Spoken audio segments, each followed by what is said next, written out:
can't believe I handed over my daughter to another man, and even harder from a Campbell to a McDonald's. I'm standing here as a very proud father of a girl, Mairi, has become. Mairi has always had love of art and fashion. And a vision for this hall, which I think started planning as soon as the ring was not anymore, definitely shows the flair she has. Mairi's looking beautiful today.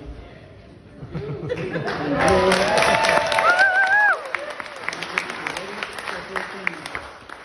she has adapted Isabel's brother's dress. We are so happy to welcome Kevin to our family at long last. Liar.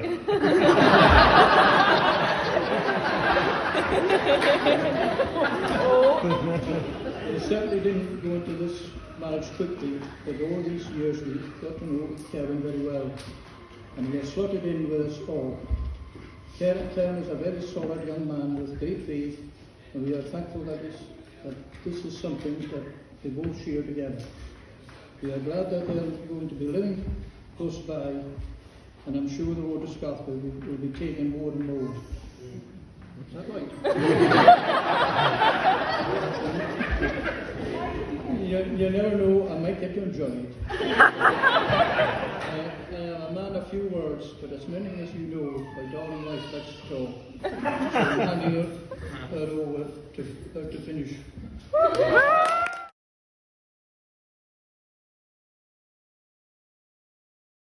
I just did a wee poem for Mairi, and I'm sorry the Galway crowd who are here today. I know you had a poem last week, and it would definitely not be like that one. But anyway, Mairi, on this your wedding day, it's difficult to express what we have to say. I hope you don't mind, but I put it into rhyme, and hopefully it won't take up too much time. Barbies in pink were the order of the day. It was quite a change from tractors and hay. Having a girl after two boys, as you can imagine, there was a vast change in toys. School days came and school days went. Art and fashion were the favourite days spent. Friendships were made that stayed strong and true. Fiona, maid of honour, Leanne, Kate and crew. College came next in Glasgow and Aberdeen. From friendship, romance came on the scene. When marriage was proposed, food played a part. A wedding was planned with food, which is art. You haven't seen it yet, but the wedding dress and veil, worn by the bride, has connections to family that fill me with pride. The dress was my mother's, which Mairi altered with love. Last worn in 1961, the skirt was vintage with modern above. The veil passed from Marion from her wedding to John, worn by myself, and now Mairi carries the baton. Today, Derek and I welcome Kevin into the fold. The Campbells and McDonalds have history, we're told. Families unite and ties grow strong, bonded by love of a Harris lass and Scalpy lad we belong. In each of our hearts, I guess it holds true, the loss of a loved one can make us feel blue, but knowing those who are not able to be here today, they'd wish only joy for the couple, I'd say. Now I have said what I wanted to say. I do and I will for you both daily pray. Every blessing we wish you while you are here. Earth's joys are but fleeting, even those we hold dear. May you be blessed for time and for eternity is the wish of us here. So, to a much loved daughter and son-in-law, join Derek and I and give a cheer.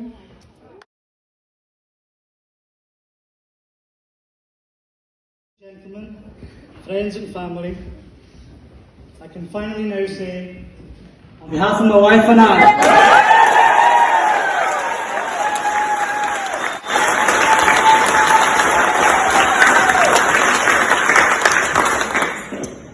we would like to thank you all very much for coming. It means the world to us. So many, from so many different places, near and far, have come to celebrate this day with us. We'd first of all like to actually thank the Queen for making our wedding day a national holiday.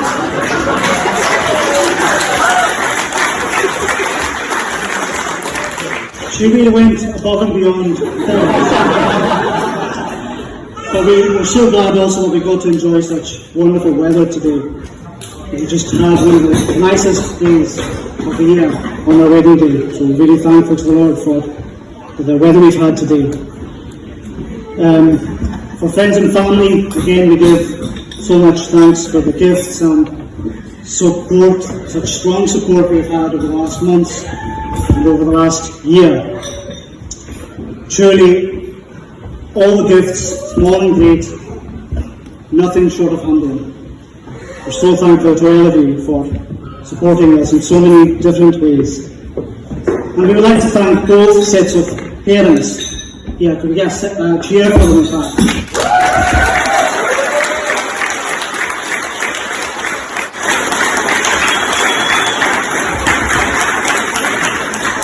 We're of course very blessed to be born and brought up in an island culture that we have, and particularly when you have a good example set to you, and particularly in the area of church attendance.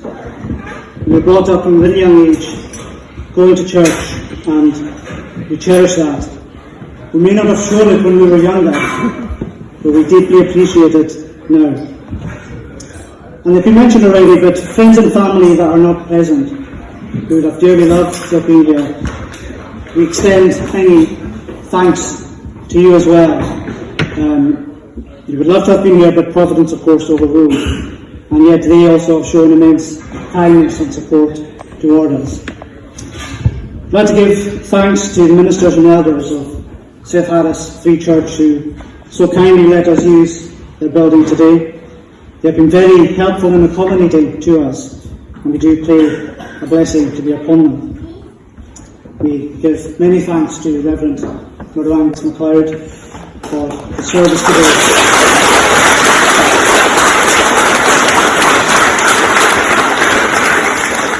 I heard many comments, then many positive comments about the service today, and it was indeed a very appropriate service and done in a very Christ-centred and God-glorifying way. Also, I'd like to give thanks to our presenters, John Ross Murray and Martin McPhee, for leading the praise this afternoon.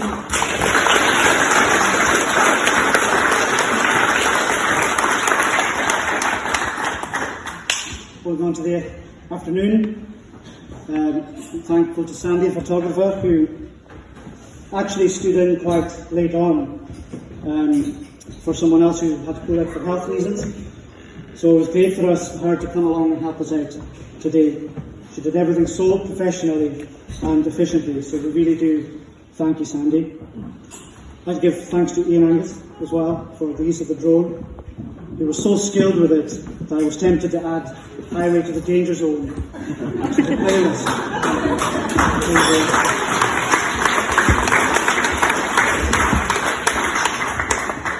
Of course, give thanks to the Harris Hotel and the CC here for accommodating us so willingly, and the committee particularly for being so helpful to us. And to all the helpers who helped us yesterday set this whole thing up. This is as new to me as it is to all of you. As I was going up yesterday, there were so many things that were surprising me, I have no idea. And that was part of the deal. Mairi was to plan most of the wedding, and I was to plan the honeymoon. And she has no idea where we're going next week. But they've already been hinted at the family clan history, and I can assure you it's not very cool.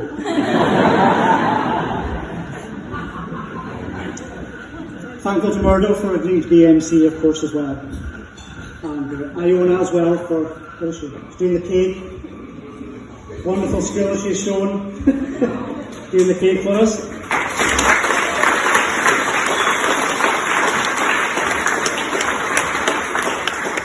And just so you know, we can't wait to spoil that good work later on.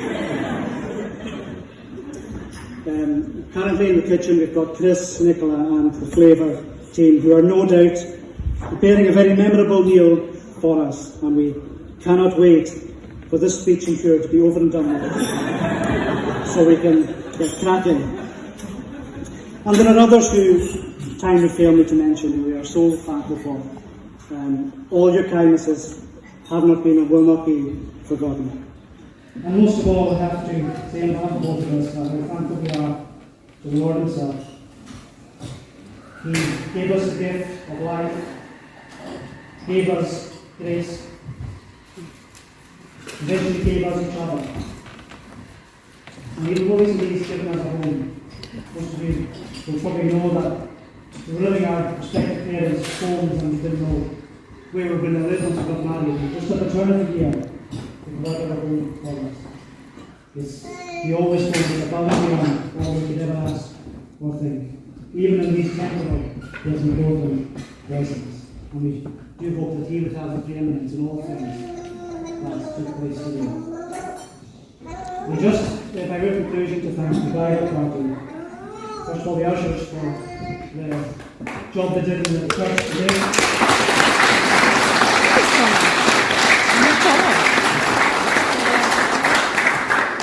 And also for the man to my right hand side. Now, I'll say that usually in groom speeches you see a lot of sweet talking and buttering up the best man, but I think those of you who know Stephen will know that that won't wash. So I think the best plan of it is to attack. And sometimes the stories you can bring up are more hurtful if they're more recent. Last week, when Stephen arrived to the island, I was going home from work and I got a message from Stephen. I've had a bit of a disaster. And I thought, what else is new? So I said, what fresh disaster awaits my board?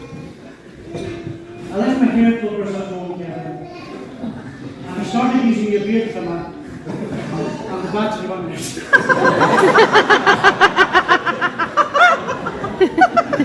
If anyone would like photographic proof,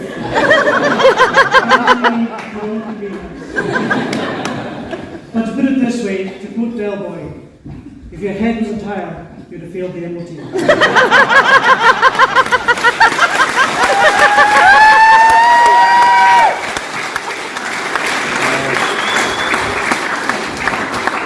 And just to conclude with the bridesmaids, of course, who look absolutely gorgeous today. So thank you for helping my new wife today, and pray that Lord bless you as well. And I'm now going to pick up an empty glass. We didn't have time to fill it. It's useful for something.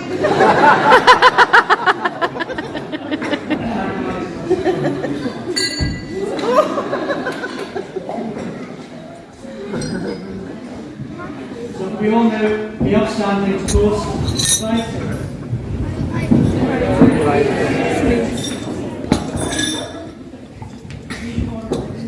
Hope you enjoy the rest of the evening, folks.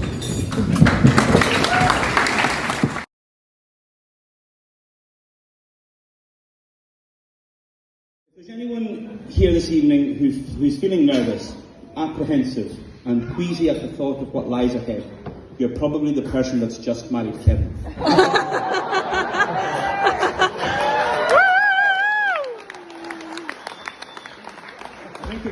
I think it's fairly safe to say that the bride has waited a long time for this day in particular. Some would say a number of years. However, I've been waiting for the day to make this speech for at least a decade. And it's always nice for a groom to be able to mention his best man, but I'm glad you took the tack of not thanking me before you'd heard what I had to say. I do have to say though, Kevin, just how blessed you are today. You leave here today with a wife who is warm, loving and caring. And Mairi, how blessed you are as well. You leave here today having gained a lovely dress and a bouquet of flowers.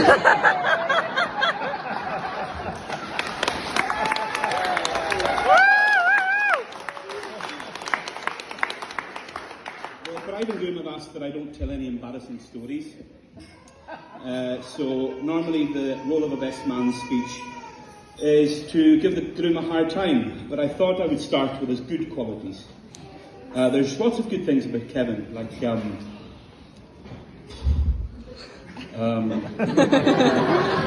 well, thanks everybody, have a good night. As part of my research, I discovered that according to the tradition, I'm supposed to sing the groom's praises and tell about all his good points, but even though I can sing, I'm afraid I can't lie. Leading up to today, Kevin and Mairi had some issues with the seating plan. Seating plans are always very difficult. Who's going to sit comfortably here? Who has to stand up to give speeches, etc.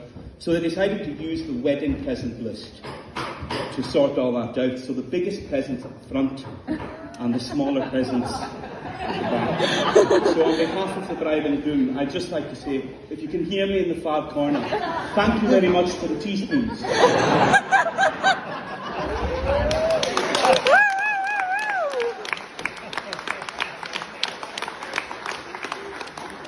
It is good to see you all this evening. It's amazing how some of you will just about use any excuse to turn up for a free meal.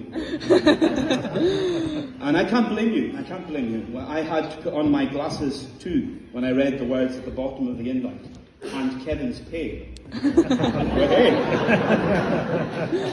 I'm not actually sure that Kevin's proposal was valid when he asked Mairi that question.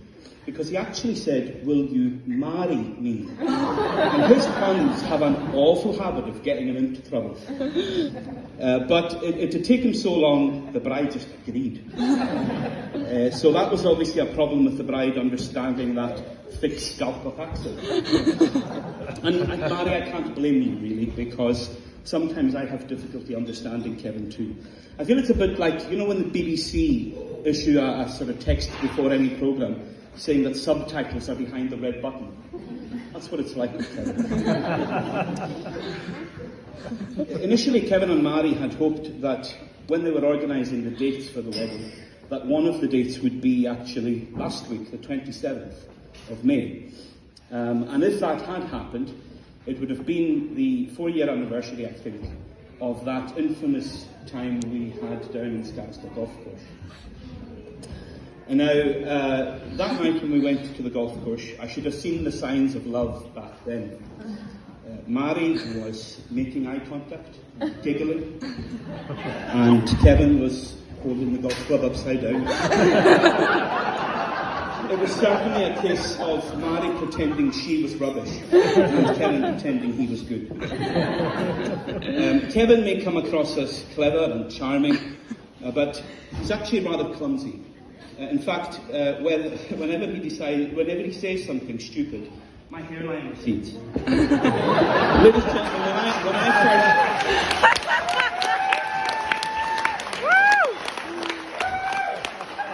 when I first met him, I was a bit like Samson. I fear now I'm more like Elisha. So, Mairi, to be serious for just a moment, what are you getting being married to Kevin? Well, you're getting two things. Someone who will pray.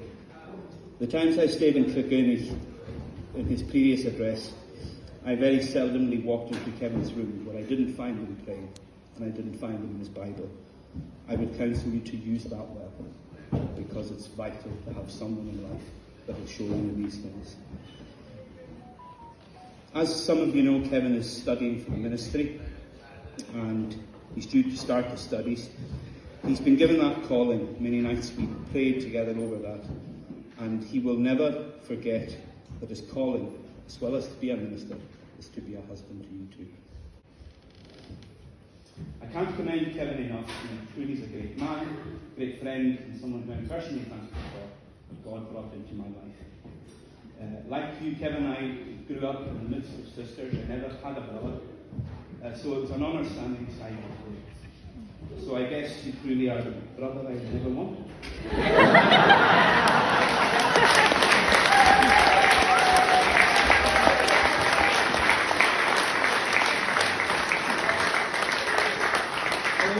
You need to be aware there are other passions in Kevin's life. One that is well known to many is his love of Aberdeen Football Club.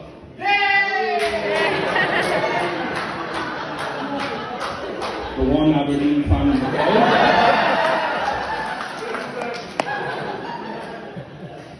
Another is snooker.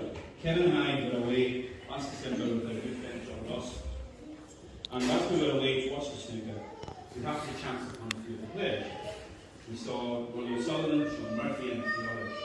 But there was two encounters that were rather memorable. The first one was Steve Davis.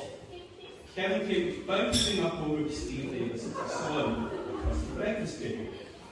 And he was so nervous, he stumbled and he said, "Hi, Steve!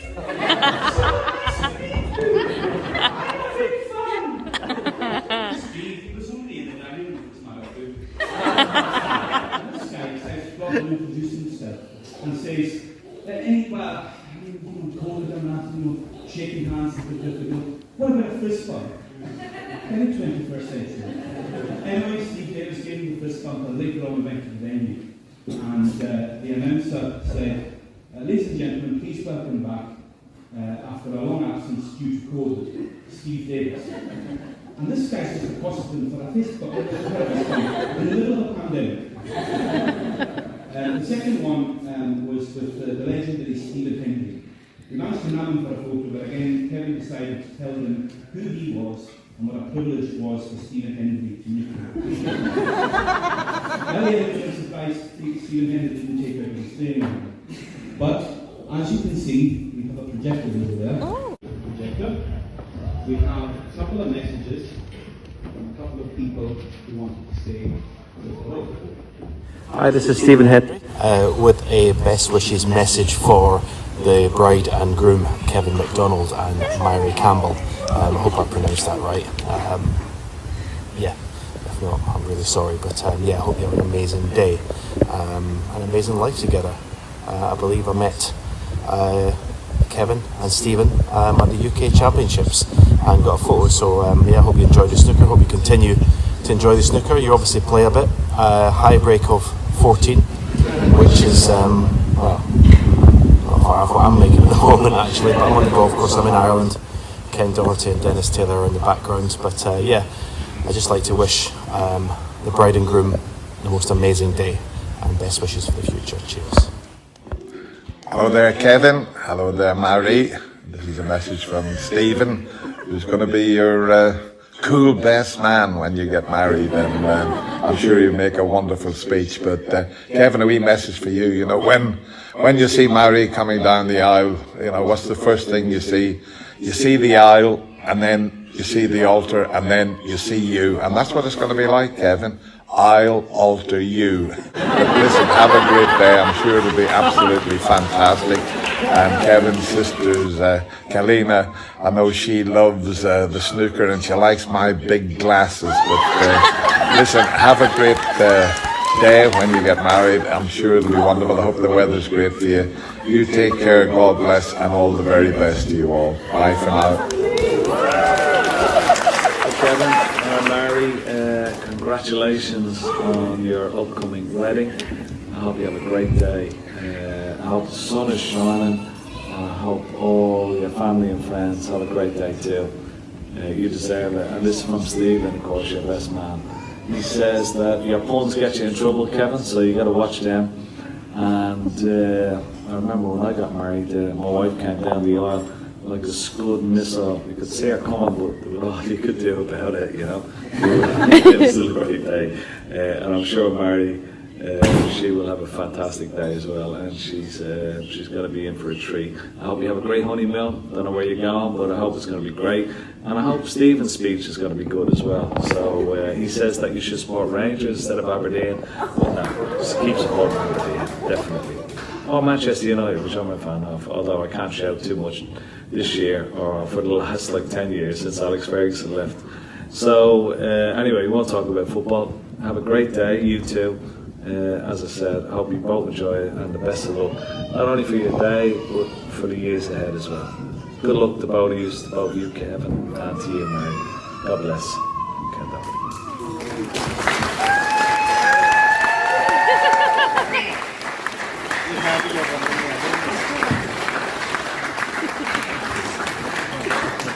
My thanks to Ken Doherty, Stephen Hendry, and Dennis Taylor. They're just interested in photography. To close, may you two have the two essential things that have happened to me for a successful marriage: a sense of humour and selective humour. Ladies and gentlemen, please join me in making a toast. I don't know who left. Of course, yeah. Kevin. Bride and groom. Thank you.